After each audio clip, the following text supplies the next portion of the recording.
Estamos aqui retomando a nossa segunda parte da nossa última aula de criminologia com a professora Pedrinha, concurso de delegado da Polícia Civil. Bom, estávamos então falando da importância da prevenção que se contrapõe à repressão. Prevenção, ela pode ser de 3 tipos: primária, secundária e terciária. Então vejamos o seguinte: o investimento na prevenção primária, ele é alto, muito alto. Esse é um dos problemas sérios da aplicação da prevenção primária, que é tão importante para todos nós. A prevenção primária, ela requer vultuosas quantias, porque você precisa atuar não a curto prazo, não a médio prazo, mas a longo prazo. Os mandatos eleitorais, eles são o quê? Pequenos. Então, se nós temos um mandato eleitoral que é pequeno, como ajustar a este mandato tantas necessidades que são de longo prazo? Né? O interesse político partidário se ajusta àquele período de governança. Então, o prefeito se preocupa com aqueles anos que ele tem, no máximo com a possibilidade de uma reeleição, os governadores, os presidentes. E aí a gente acompanha uma problemática e tanto. Como ajustar necessidades que são longas a anseios curtos, políticos, partidários? Esse problema a gente observa. Né? Os conflitos sociais, eles precisam ser dirimidos a longo prazo. Né? Nós precisamos de atividades que, portanto, atuem investindo no ser humano desde que ele nasce, com um modelo de escola, de preferência realmente em horário integral, com atividades complementares que corroborem o desenvolvimento das faculdades criativas, psíquicas, emocionais do indivíduo, para que ele já se relacione desde cedo, vá tecendo uma teia de envolvimentos pessoais, interpessoais. Então, a importância de uma escola em horário integral, com uma grade curricular, não é? Que trabalhe valores de tolerância, que trabalhe valores de aproximação, que trabalhe valores de culturas diferentes. Né? Então, um modelo de educação que trabalhe a questão ambiental, que trabalhe direitos humanos, tudo isso, orientação sexual. Percebam, uma grade de educação dessas é algo muito caro. A maior parte dos governos que têm um mandato periódico, temporário, não se ajustam a esse tipo de investimento. Além deste investimento longo em educação, também se requer um investimento longo num acompanhamento psicológico sempre que necessário, numa assistência social, um modelo de saúde pleno e preventivo, uma boa alimentação. Uma boa alimentação é imprescindível na compreensão de uma prevenção primária. O indivíduo que se alimenta bem, de modo saudável, né, com menos produtos industrializados, mais produtos naturais, mais frutas, verduras, né, produtos frescos, produtos ricos em fibra, que faça exercício físico, né, com frequência, no mínimo 3 vezes por semana, ainda que seja uma caminhada, que respire bem, que trabalhe sua respiração na sua plenitude, tem menos chances de ficar doente. Que faz exames também preventivos. Anualmente, faça um exame de sangue, né? Acompanhe, né? Faça seus exames, as mulheres, os exames ginecológicos. Os homens façam seus exames específicos, no urologista. Você tende a reduzir uma série de doenças porque você trabalha com um modelo de prevenção. Então, a saúde também precisa ser preventiva.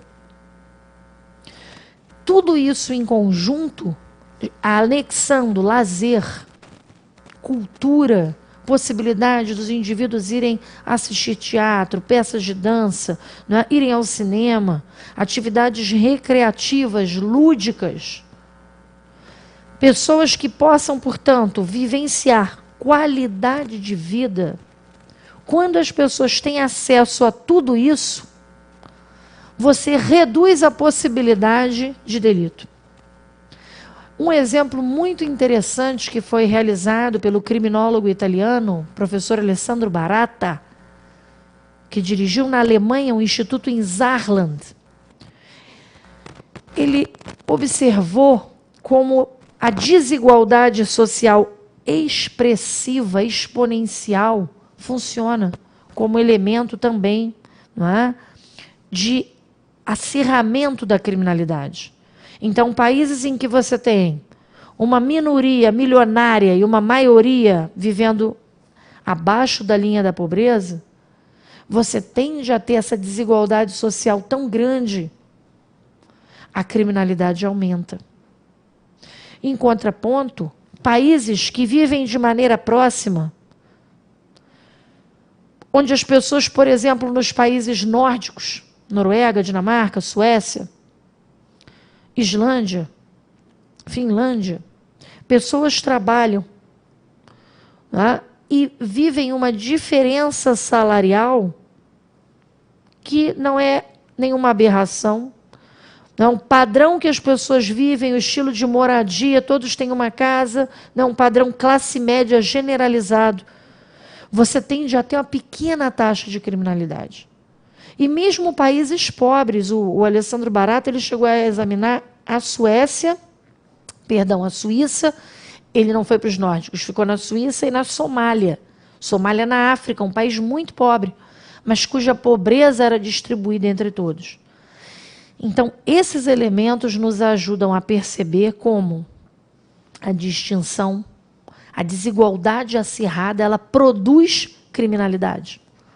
Em contraponto, ele mostrou, num projeto piloto que ele desenvolveu na cidade de Bolonha, na Itália, chamado Projeto Titaticura, Cidade Segura em Bolonha, trabalhando nessa perspectiva plural, multidisciplinar, fornecendo vários tipos de subsídio para elevar a qualidade de vida, diminuindo as incivilidades de cada um, desde a coleta do lixo, tornando o ambiente mais arrumadinho, mais embelezado, jardinagem, né? Cuidando desses bairros, né? Nesse projeto em que vários bairros se agregavam no Titaticura, em Bolonha, com psicólogos atuando junto para a população, vários postos de saúde sendo feitos, postos odontológicos, com médicos familiares acompanhando e dando instruções de atividades, como a criminalidade foi se reduzindo. Então, é muito interessante notarmos a importância da chamada prevenção primária, mas ela é mais cara, de maneira que muitas vezes ela é recusada. Ela é desprezada ou ignorada porque é preferível para os poderes locais investirem em modelos que são mais sensacionalistas visualmente, né, que mediaticamente apareçam, do que num modelo que se constrói paulatina e lentamente na prevenção primária. Falemos então da prevenção secundária. A prevenção secundária, ela se conecta a uma atuação que nós podemos chamar de uma atuação pontual, né? Porque ela incide de maneira focada em algumas situações. Ela busca algumas zonas em que ela entenda que ali tem uma conflagração de violência dentro do espaço público, então ela vai atuar através de uma ingerência dessa área. Há uma interferência ali. Esta intervenção ela vai se dar nos moldes de operações que são de curto e médio prazo, têm um alcance limitado, porque elas atuam naquela localidade, não é em tudo, não é em toda parte, é somente numa localidade, a partir de alguns programas que são desenvolvidos, levam práticas de monitoramento e atuam geralmente com um aparato repressor através de forças policiais. É fácil hoje em dia, no estado do Rio de Janeiro, nós notarmos aonde temos a incidência, não é, desse modelo de prevenção secundária. As unidades de polícia pacificadora, por exemplo, as UPPs, né, atuam desse modo. Escolhem zonas de segregação socioeconômica, porque atuam sempre em favelas. Você nunca viu uma UPP que não estivesse em favela. Na Zona Sul, nas zonas todas de praia, do litoral também da Zona Oeste, do Rio de Janeiro. Então, sempre áreas empobrecidas, favelizadas, no que nós chamamos de áreas de segregação socioeconômica. Nessas zonas, você tem uma intervenção policial imediata. Programas ali, monitoramento. Dona Marta, por exemplo, um primeiro modelo de implantação de unidade de polícia pacificadora no Rio de Janeiro, em 2008, levou, né, dezenas de câmaras de filmar para a localidade, né, exercendo um controle social ali permanente. De modo que essa prevenção secundária, diante de um medo subjetivo muito grande das pessoas, ela às vezes é até aclamada pela mídia. E agora, mais do que as UPPs, nós assistimos até a intervenção das Forças Armadas no campo da segurança pública, né? O que deve ser visto com muito cuidado, porque o papel das Forças Armadas é um papel que se coloca na defesa externa do território brasileiro, principalmente. Então, de modo que o combate, o enfrentamento ao inimigo é uma função das Forças Armadas. A atividade de polícia é que tem o dever de cuidar da segurança pública. Segurança pública nunca foi objeto de estudo ou de trabalho das Forças Armadas. Segurança pública de cidades. E hoje a gente vem tendo essa ingerência que é justificada em nome desta prevenção secundária, que é uma forma de repressão que se dá no campo urbano, né, com práticas, né, de monitoramento. E o que a gente observa é que aquilo que começou como uma exceção, daqui a pouco está virando o quê? Regra. Então, começou em 2007, numa operação policial no Complexo do Alemão, depois a gente teve em 2010, de novo no Complexo do Alemão, depois a gente teve em 2011, na Rocinha, e agora, em 2014, nós estamos assistindo uma enorme também, não é, que está acontecendo agora aqui no Rio, na Maré. Sempre em áreas com menor índice de desenvolvimento humano do Brasil, não é nem só do Rio de Janeiro. Então, tanto o Complexo do Alemão, quanto, não é, o Complexo de Favelas da Maré, você tem ali as pessoas vivendo com menor índice de desenvolvimento humano, menor número de escola, de creche, uma ausência plena de prevenção primária, e mesmo o que foi feito agora também foi muito midiático, porque um mega teleférico de 1 bilhão e tal, tivemos uma implantação de uma UPA, de uma escola e de 2 pequenas creches, mas longe de atender a demanda da densidade populacional que se coloca nessas áreas. E a prevenção secundária, ela está batendo muito mais forte, ela tem muito mais investimento. Imaginem uma ocupação militar das Forças Armadas por mais de 500 dias, como nós tivemos no Complexo do Alemão, que durou, né, de 2010, finalzinho de 2010, até junho de 2012, quando nós tivemos, então, a introdução na instalação da UPP. Durante todo esse período, as Forças Armadas ocuparam em nome de uma prevenção secundária, para reprimir e conter o crime. Forças Armadas, nós tivemos ali um contingente com mais de 1.000 homens para se alimentar, dormir, comer, sendo transportados de avião. Olhem o custo disso. Custo brutal que não foi investido na prevenção primária.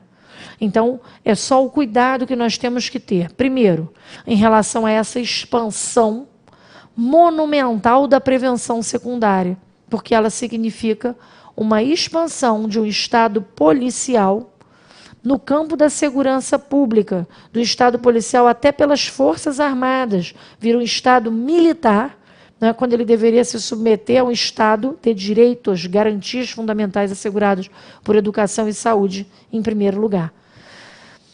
E, além disso, em relação à prevenção secundária, um outro cuidado que nós temos que estar atentos é que esse combate à criminalidade, ele se pauta sempre em áreas de segregação territorial. Por quê? Só os pobres cometem crime? como se nós só reprimíssemos territórios de pobreza. Então você submete essa parcela tão grande da população a um controle permanente. É um controle que se dá desde a hora que o indivíduo sai de casa para trabalhar.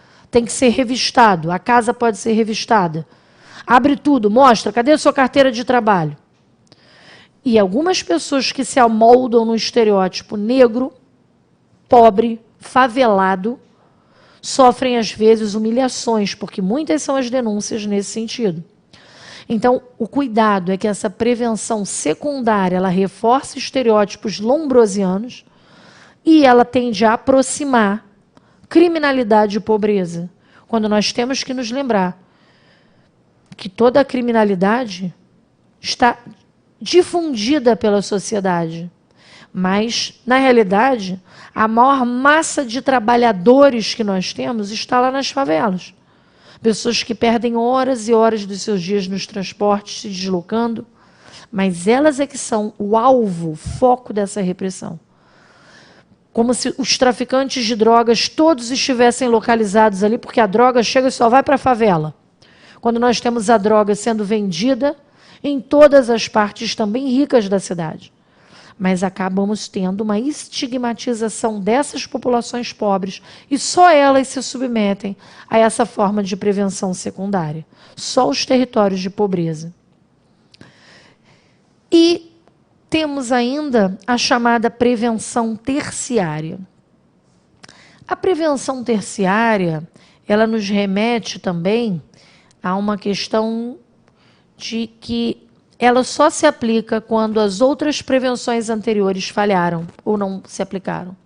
Então, se a prevenção primária não atuou, desenvolvendo bem, né, o nível de vida, de qualidade de vida das pessoas, e se depois você não teve, nesses territórios de pobreza, a prevenção secundária, com atuações pontuais de gerenciamentos das forças policiais, você pula para a terceira hipótese da prevenção terciária. A prevenção terciária é aquela que se destina aos apenados. A prevenção terciária é aquela quando o indivíduo ele não se moldou em nenhuma das prevenções anteriores e ele foi preso. Mas lembra vocês, não é todo indivíduo aqui que vai preso. Longe disso. Na realidade, os indivíduos que vão presos são apenas aqueles que são também estigmatizados. A maioria dos indivíduos presos são selecionados para o sistema carcerário, em razão desse estigma, por integrarem camadas mais populares da população, da sociedade, por estarem, portanto, mais vulneráveis. Porque crime, a maior parte das pessoas comete algum tipo, ou já cometeu. Agora, aqueles casos que são pinçados pelo sistema penal, esses casos são geralmente os casos dos indivíduos mais segregados socialmente.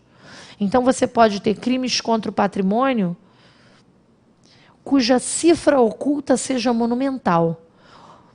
Nós temos cifra oculta, ou seja, aquela criminalidade que não aparece, que não temos nas estatísticas, as ocorrências que não constam. Esse número é muito grande. Por exemplo, nos crimes sexuais, nos crimes contra a dignidade sexual, com relação ao estupro, estima-se que menos de 10% dos casos de estupro tenham ocorrências sendo feitas. Em mais de 90% dos casos, as mulheres não fazem ocorrência, não tecem, não levam sua representação. Então, isso também acontece com crimes contra o colarinho branco, crimes contra a administração pública, crimes cometidos nas categorias políticas, as licitações públicas, como são feitas. Tudo isso nós temos uma criminalidade enorme, mas nada disso aparece. Então, aquela que nós reprimimos na prevenção terciária são aqueles crimes, porque se nós temos quase 30%, de acordo com o DPEM, o Departamento Penitenciário Nacional do Ministério de Justiça, quase 30% dos crimes cometidos são furto. Furto, pessoal, É aquela subtração de coisa alheia móvel sem violência. O indivíduo vai a um supermercado, pega uma salsichinha, preso. A moça entra numa farmácia, pegou um sabonete, é presa. E pegam 4 anos de cadeia, às vezes até mais. Então, crimes como esse, que tem um potencial ofensivo pequeno, que às vezes o valor da coisa é quase que insignificante, esses crimes nós temos um rigor muito amplo para puni-los. Não é sem razão que 30% eles não têm nem violência no cometimento. Alguém entra e pegou algum objeto. Mas 30% dos presos cometeram crimes como esse. E sempre, né, indivíduos que integram as camadas, né, mais subalternas da população. Então, esta prevenção terciária é que vai incidir sobre a camada que já é segregada, cuja prevenção primária não existiu e a secundária não surtiu efeito. Então, esses indivíduos que vão presos é que vão se submeter, sim, a essa forma de prevenção. E ela se dá através de atividades que são desenvolvidas, não é, dentro da cadeia. Muitas atividades são desenvolvidas de modo que você leva a possibilidade de trabalho para o preso. Isso não é um favor, tá? Isso é um direito do preso. O direito ao trabalho se encontra na Constituição, o direito social. Tá? Além do preso ter o direito de trabalhar, ele também tem o dever de trabalhar. E o trabalho é imprescindível como atividade que possibilita aquilo que nós chamamos de ressocialização. Então, o trabalho é uma forma de prevenção terciária. Né? Não porque o trabalho dignifica o ser humano, mas porque sem o trabalho o indivíduo não tem como subsistir fora. Ele não sobrevive fora. Então, se o indivíduo e o emprego já está difícil, né? Para quem está inserido na sociedade, quem traz o rótulo, o estigma de ex-presidiário, não consegue mais emprego. Então é importante, pelo menos lá dentro, ele ter alguma atividade que preencha o seu tempo, para que não seja um ócio absoluto e um tempo de todo inútil. Né? Então, já que ele está dentro da prisão, que ele desenvolva algum tipo de atividade. E no Brasil, o trabalho é obrigatório, de acordo com o artigo 126 da Lei de Execução Penal. O que significa trabalho obrigatório? Que é um dever do preso trabalhar. Também é dever do Estado oferecer trabalho ao preso, o que na prática nós sabemos que não acontece. O número de presos que a Fundação Santa Cabrini, por exemplo, aqui no Rio, né, é menos de 30% do contingente de presos que estão trabalhando. A maioria dos presos até quer trabalhar. Nos Estados Unidos, o trabalho não é obrigatório. Em muitos estados, o trabalho é forçado. Né? Se o preso não trabalha, não ganha alimentação diária. Em outras épocas, em alguns estados, o trabalho forçado, se o preso não trabalhasse, ele era até enforcado, ou então até fuzilado. No Brasil, nós nunca tivemos essa natureza de trabalho forçado, embora naturalmente os presos preferissem trabalhar. Porque o trabalho aqui, ele entra dentro de um interessante instituto que se chama remissão. Para cada 3 dias que o preso trabalhe, ele reduz em 1 dia a sua pena. Então, ele trabalha 1 dia, trabalha 2, trabalha 3, 1 dia a menos de pena. Ele abate 1 dia de pena para cada 3 que ele trabalha. Além disso, no Brasil, o trabalho é remunerado, o que também é interessante, porque essa remuneração permite ao preso que ele acumule uma espécie de poupancinha, que nós chamamos tecnicamente de pecúlio, como define a Lei de Execução Penal. Então, pecúlio, esse dinheirinho que o preso guarda, ele tem direito a receber quando ele sair da prisão. Então, ele não sai sem nada, ele pode começar a vida dele, até que ele tenha um emprego, até que ele se ajuste, pelo menos em tese. Além disso, uma parte desse salário mínimo é sempre um valor que corresponda a até 80% do salário mínimo. Do contrário, o que acontece? O preso, ele tem ainda um percentual que ele poderá fornecer à sua esposa e filhos, né? O que é muito razoável, porque imaginem a condição do familiar do preso, a esposa do preso, o filho do preso, né? Às vezes a gente acompanha, a mulher ainda tem que se matar de trabalhar, não tem mais o marido, e ainda ela tem que, além de tudo isso, sustentar o filho, trabalhar fora, ainda levar material higiênico, né, coisas para o marido, roupa para o marido de frio, etc. Então é muito importante nós atentarmos para essa questão da importância do trabalho, que no Brasil é remunerado, né, de 80% até um salário mínimo, em que uma parte fica para o preso no pecúlio e outra parte ele fornece à sua esposa, quando ele tem esposa e filhos, para que esse filho do preso não tenha chance de ser um marginal, não fique excluído, segregado da sociedade, para que esse filho do presidiário tenha possibilidades. Então, é uma maneira do próprio pai, mesmo preso, ajudar ao filho.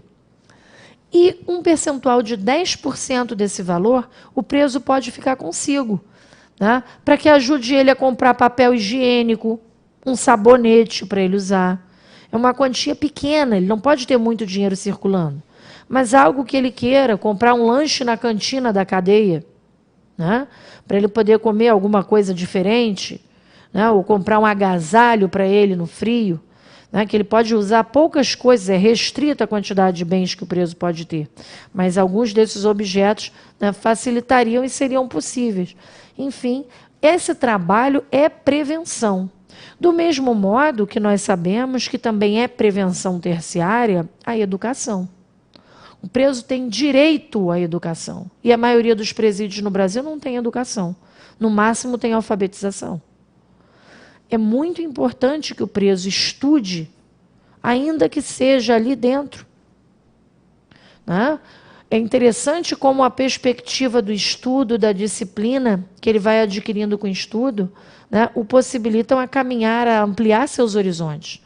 E hoje em dia nós também temos assegurado, para cada 5 dias de estudo, 1 dia de pena sendo abatido. Então essa foi uma inovação importante para estimular o preso a voltar a estudar. E eles querem estudar. Aqui no Rio de Janeiro, por exemplo, no presídio Lemos Brito, a antiga Casa de Correção da Corte, nós tivemos a primeira escola em cadeia sendo inaugurada, chamada Escola Mário Quintana. Então, preso todos os dias de manhã, ele ia lá e tinha chance de estudar.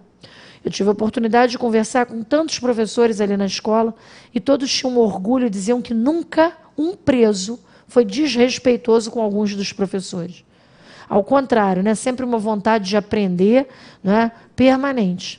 Então, nós notamos como a educação, porque a maioria dos presos que estão presos, né, dos indivíduos apenados internos, não tiveram acesso à escola. Se hoje os nossos dados colocam que 10% dos presos são analfabetos, considerem esse número muito superior, porque eles botam presos alfabetizados.